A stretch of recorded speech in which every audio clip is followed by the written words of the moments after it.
السلام عليكم ورحمة الله تعالى وبركاته. اليوم جبت لكم كيكة بنتها روعة روعة روعة وبمقادير بسيطة.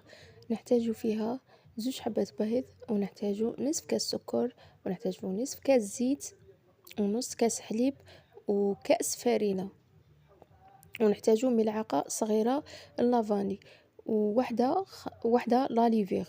البنات إذا حبيتوها بذوق الشوكولا نديرو كاس إلا ربع فرينة، وربع هذاك نعوضوه بالكاكاو.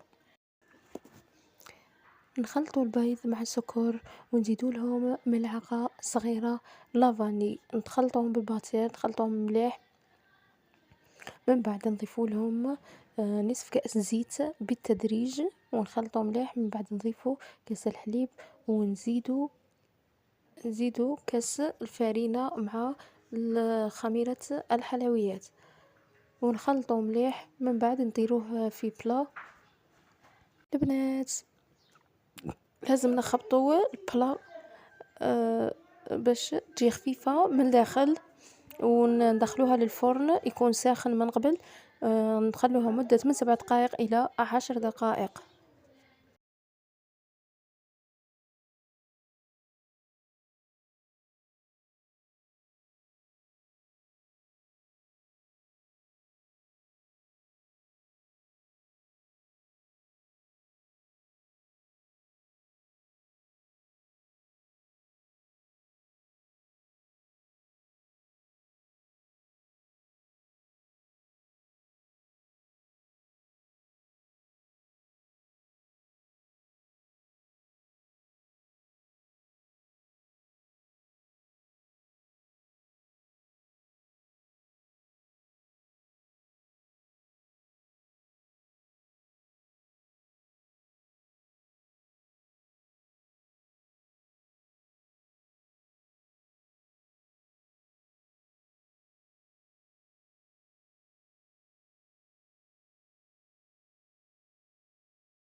أما بالنسبة للسيرو نحتاج كاس سكر، ونحتاج كاس ونص ماء. نخلوهم يغلوا. كي يغلوا مليح نضيفوا لهم، نخلوهم مدة 10 دقائق. من بعد نضيفوا لهم ملعقة صغيرة لافاني ولا عطر الفانيليا. نقطعوا الجينواز تاعنا، نقطعوها. انا درتها على شكل 3 طبقات، زوج خرجوا كيف كيف وواحدة صغيرة. ونخدموا كريمة الشونتي، نحتاجو كاس بودرة الشونتي ويقابله كاس ماء.